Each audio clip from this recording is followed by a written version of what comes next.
गरीब निर्मला हलवा लेकर प्रेमलता के घर आती है। प्रेमलता बहन, ये लो हलवा बनाया था तो ले आई। मुझे तो सुबह सुबह खुशबू आ गई थी कि तू कुछ खास पका रही है। आज एक खुशखबरी के साथ आई हूँ। भगवान की दया से मेरे माधव का रिश्ता पक्का हो गया है। चढ़ते सावन में ही विवाह है। अरे फिर तो बहुत बहुत बधाई हो, मगर हमने तो तय किया था कि अपने बेटों की शादी साथ करेंगे। जानती हूँ प्रेमलता, मगर महलों सा घर है तुम्हारा, कोई भी बेटी दे देगा। लेकिन तुम तो जानती हो गरीब घर द्वार के चलते पहले भी रिश्ता कट गया। बड़ी मुश्किल से पंडित जी ने ये रिश्ता लगाया है। अच्छा, तो पंडित जी को मेरे ऋषि के लिए भी कोई सुंदर सुशील लड़की ढूंढने को कहना। बस अब तो मेरी भी यही इच्छा है कि बहू आकर मेरा घर संसार और रसोई की बागडोर संभाल ले। तभी एक कार बंगले के पास रुकती है, जिसमें से प्रेमलता का इकलौता बेटा ऋषि खुशी नाम की मॉडर्न लड़की के साथ उतरता है, जो कि पहनावे से काफी रईस लग रही थी। ऋषि, ये लड़की कौन है? माँ, ये खुशी है, तुम्हारी होने वाली बहू। तुम बार बार शादी की रट लगाई थी ना, इसलिए मिलाने लाया हूँ। जी नमस्ते मम्मी जी। खुश रहो खुश रहो। खुशी अपनी दाल गलाने के लिए प्रेमलता के आगे दिखावा करती है, जिससे वो मान जाती है और दोनों पड़ोसन सहेली के घर में शादी की तैयारी होने लगती है, जहां प्रेमलता अपने शीश महल जैसे घर को सुंदर रंग पेंट करवाती है और अमीर बहू के लिए खास मॉड्यूलर रसोई बनवाती है। जबकि निर्मला का घर पुरखों का बनाया एक पुराना कच्चा सा मकान था, जहां भोग विलासता जैसे कोई संसाधन मौजूद नहीं थे। केवल एक खाट जिस पर बूढ़ा बीमार ससुर बनवारी सोता था और कुछ कपड़े, बर्तन और मिट्टी का एक चूल्हा था, और गरीब ननद और सास फूल पत्तियों से झोपड़ी सजा रही थी। माँ, प्रेमलता काकी माँ ने तो अपनी होने वाली बहू के लिए आलीशान किचन बनवाया है। तुझको कैसे पता धानी? माँ, भैया वहीं तो लेबर में काम कर रहे हैं। माँ, हम भी भाभी के लिए एक छोटा मोटा रसोई बनवा लेते हैं ना। कैसे बनाएंगे? रसोई एक ईंट खरीदने के तो पैसे नहीं है हमारे पास, और ना सर पर पक्की छत है। बिटिया, वैसे भी जितनी चादर होती है उतने में ही पैर फैलाना चाहिए। ये बोलते हुए निर्मला के शब्दों में घर में बसी अथाह गरीबी झलक रही थी। अगले दिन विधि विधान से शादी करवाकर दोनों घरों में बहुएं आ जाती हैं। जहां लाखों का लहंगा पहने खुशी उतरती है, तो वहीं गरीब जोड़े में दुल्हन बनी रेवा ससुराल के द्वार पर खड़ी थी। आजा मेरे घर की लक्ष्मी, हमारे इस छोटे से घर संसार में तेरा स्वागत है। अच्छा माधव बहू, तुम अब आराम कर लो। रेवा देखती है कि उसका ससुराल एक ही कमरे में सिमटा हुआ है। उसी के एक छोटे हिस्से में रसोई भी थी। ननद पर्दा टांग देती है, वहीं खुशी फूलों पर चलकर अंदर आती है और नौकर चाकर उस पर फूल बरसाते हैं। उसका आलीशान अंदाज में स्वागत होता है। बहू, अब तुम आ गई हो ना। मैं तो रसोई की जिम्मेदारी से चिंता मुक्त हो गई, अब तुम ही को संभालना है। ये सुनते ही खुशी का मुंह लटक जाता है। अगले दिन दोनों अमीर गरीब बहुओं की पहली रसोई की रस्म होती है। सुबह से ही बारिश हो रही होती है। मेकअप शेकअप करके खुशी कमरे से बाहर आती है। गुड मॉर्निंग मम्मी जी, पापा जी, क्या बात है, अभी तक नाश्ता नहीं बना? अरे बहू, आज तो हम तेरे हाथों का खाना खाएंगे। बढ़िया बढ़िया पकवान बनाना पहली रसोई में। प्रेमलता खुशी को किचन में लाती है, जहां पकवान, मिठाई, हलवा बनाने का सामान तैयार रखा था। ये लो खुशी बहू, ये घी, बादाम, काजू, मावा है। पहले हलवा बनाना और उसके बाद थोड़ी पूरी, शाही पनीर, मटर पनीर और हाँ, रसमलाई और रसगुल्ला बनाना। बारिशों का मौसम है, थोड़ा भजिया और पापड़ भी तल लेना। जी जी, अच्छा माँ जी। सास के दिए ऑर्डर पर अमीर घमंडी बहू किलस कर खाना बनाने लगती है। क्या मुसीबत है, इतने प्यारे मौसम में मम्मी जी ने किचन में लगा दिया। चलो, जितने में सूजी ब्राउन होगा पूरी के लिए आटा रेडी कर लेती हूँ। जैसे ही खुशी आटा गूंथती है, इधर हलवा जल जाता है और उसे पता भी नहीं चलता, और दूसरी तरफ उसका नाखून आटे में टूटकर मिक्स हो जाता है। उफ, हलवा तो जलकर कोयला हो गया। अगर मेरी खड़ूस सास ने देख लिया तो वाट लगा देगी। दोबारा बनाती हूँ। खुशी सारा हलवा फेंक देती है और फिर बनाती है, मगर इस बार भी हलवा जल जाता है। दूसरी तरफ रेवा बड़ी दुखों से पहली रसोई कर रही थी, जहां रसोई के पास खिड़की से छींटे अंदर आ रहे थे और मकान की छत भी कई हिस्से से चू रही थी। शायद इसी को मजबूरी कहते हैं।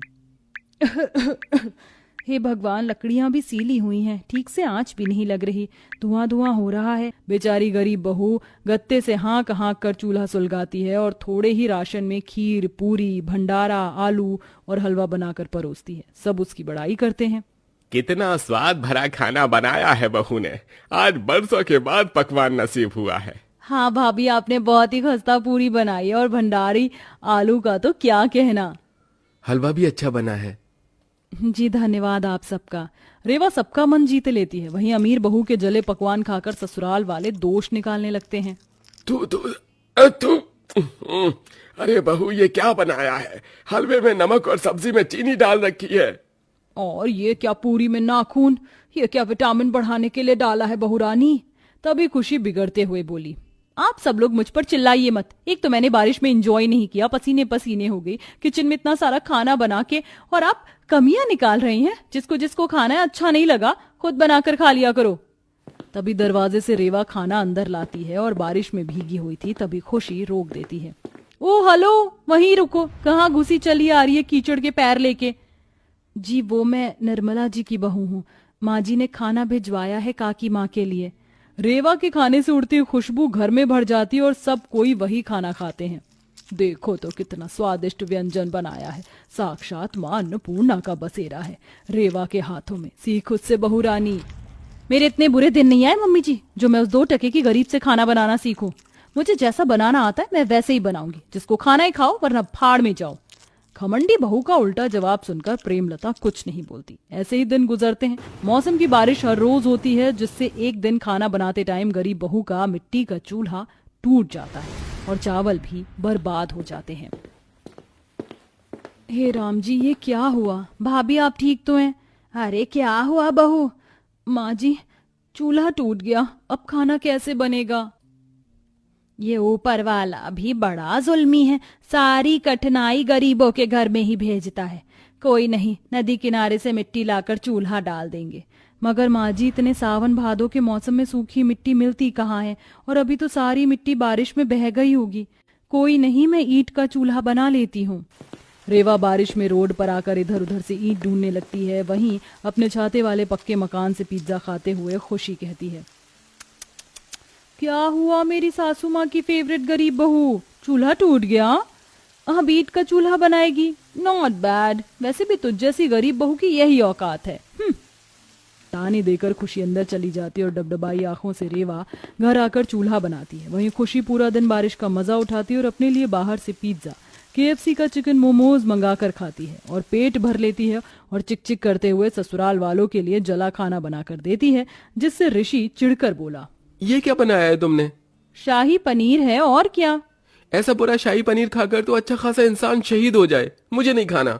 बहू, मैंने तेरे लिए इतनी सुख सुविधाओं भरा रसोई बनवा रखा है, फिर भी तेरे से अच्छा खाना नहीं बनता। अरे बारिशों का मौसम है, कभी पकौड़े समोसे बना लिया कर या आलू गोभी के भरवा पराठे बना दिया कर, सब खुशी से खा लेंगे। ओ प्लीज मम्मी जी, मेरे पास इतना फालतू का टाइम नहीं है, मुझसे किचन में खड़ा नहीं हुआ जाता। आप तो बैठे बैठे ऑर्डर फरमा देती हैं। आफत तो मेरी आती है इतने घमस में खाना बनाने में। अच्छा जी, इतनी सहूलियत में भी तुझे परेशानी हो रही है। भगवान ना करे अगर तुझे रेवा जितना गरीब ससुराल मिलता, जहां दूर मीलों चलकर लकड़ी काठी ढूंढ कर लाना पड़ता और चूल्हे के धुएं में खाना बनाना पड़ता, तो क्या करती? तभी टशन से खुशी ने कहा, चूल्हे पर खाना बनाना कौन सा टफ काम है, मैं बना सकती हूँ। तो फिर चल मेरे साथ आ। प्रेमलता अपनी बहू का हाथ खींचकर गरीब बहू के दरवाजे पर लाती है, जहां वह घर के बाहर छप्पर के आड़ में खाना बना रही थी। रह रहकर पानी टपकता और धधकते तवे पर गिरता तो उससे आने वाले छींटे उसके हाथ पर पड़ रहे थे और धुआं धुआं भी था। आज तो कुछ ज्यादा ही बारिश हो रही है, ऊपर से ये तूफानी हवा भी इतनी चल रही है कि चूल्हा बुझ रहा है। अरे काकी माँ, आइए बैठिए, रोटी खाकर जाइएगा। रेवा बहू, जरा उठ, मेरी बहू को चूल्हे पर रोटी बनाने का मन है, बनाने देना। तभी खुशी चूल्हे पर रोटी बनाती है। जितने में वो रोटी बेलती, चूल्हा बुझ जाता और धुआं धुआं भर जाता। ये ईंट का चूल्हा कितना हिल डुल रहा है। तभी एक बूंद टपककर जैसे ही तवे पर गिरती तो उससे उठता भाप उसके हाथ पर लगते ही दर्द से उसके आंसू निकल आते हैं। आउच, मेरा हाथ। खुशी जी, आप ठीक तो हैं? ये मिट्टी का चूल्हा है, सावधानी बरतनी पड़ती है। तभी खुशी रेवा का जला जला हाथ देखती है तो जाकर उसे उसके दुख तकलीफ का अंदाजा होता है। आई एम सॉरी रेवा, मुझे माफ कर दो। मेरे पास सारी सहूलियत है, फिर भी मैं 2 टाइम का खाना बनाने में चिक चिक बाजी करती थी। तुम्हें तो कितनी परेशानी झेलनी पड़ती है। ये तो अपना अपना नसीब है, सबकी जिंदगानी एक जैसी थोड़ी होती है, और बहुओं का तो धर्म होता है परिवार को खुशहाल रखना। मुझे तुम कुकिंग सिखाओगी? मुझे खाना बनाना नहीं आता है। रेवा मुस्कुराकर हामी भर देती है। वहीं उपहार के स्वरूप में प्रेमलता रेवा को गैस चूल्हा देती है, जिससे बरसात में चूल्हा फूकने की दुखों से रेवा को छुटकारा मिल जाता है।